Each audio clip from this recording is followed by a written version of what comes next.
Hi everyone. Today I'm going to be discussing the Tinker versus Des Moines School District case.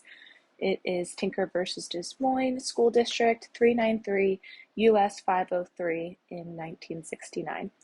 So the facts for this case is that during this time, North and South Vietnam were in the midst of a civil war, and North Vietnam was backed by the Communist Party and some nations, including the Soviet Union and China, while the United States and other anti-communist countries were backing South Vietnam.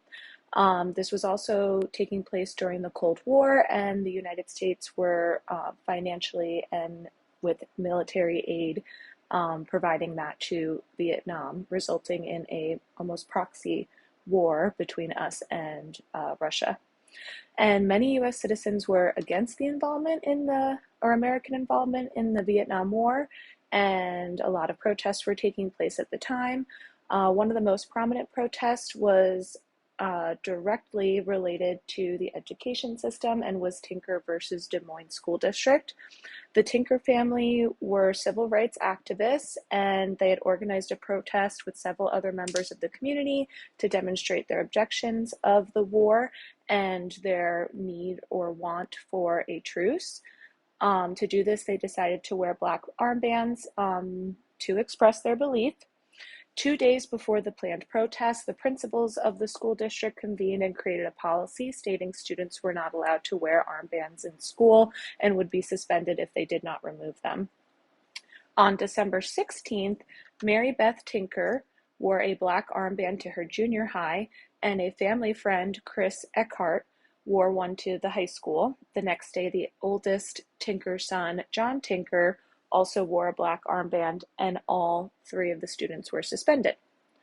So the issue here is that the Tinker family and the Eckhart family filed suit against the Des Moines School District because they felt that the policy and suspension of the students was a violation of their First and 14th Amendment rights.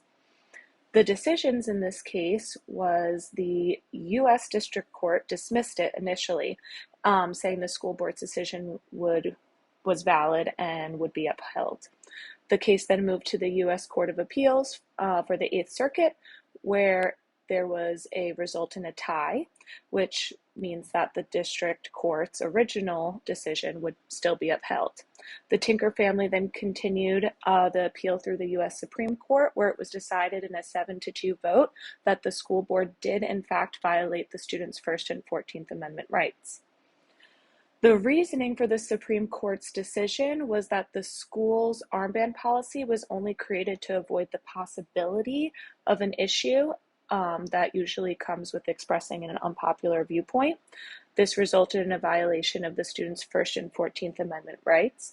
The court also determined that because the students were silently and peacefully protesting that through the use of the armbands, that they did not cause a significant disruption to the educational process of the school, and again was protected under their First and 14th Amendment rights. Now, there were two separate opinions with the Supreme Court judges. The first was Justice Hugo Black, and his opinion is that any individual does not really have the right to express any opinion at any time. And he felt that the armbands were a significant distraction to students and prevented the school from performing their educational duties. And Justice John Harlan II, his opinion was that the school officials should have the authority to make a decision that will maintain order in their schools, and that unless it could be proven that the school's motivation was not based on a legitimate interest for the school, they do have a right to develop policies to maintain that order. After analyzing the case and doing some research, Tinker and Des Moines today is still one of the most monumental cases and has a huge impact on students' rights in the school setting. This decision guarantees students their freedom of speech and expression still within the school, and has been referenced in a lot of different cases since then.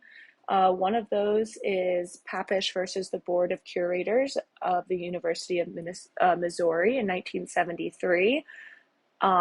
Here, a student was distributing a newspaper on campus that the school felt contained indecent speech, but the court had found that in favor of the student because of the Tinker versus Des Moines case.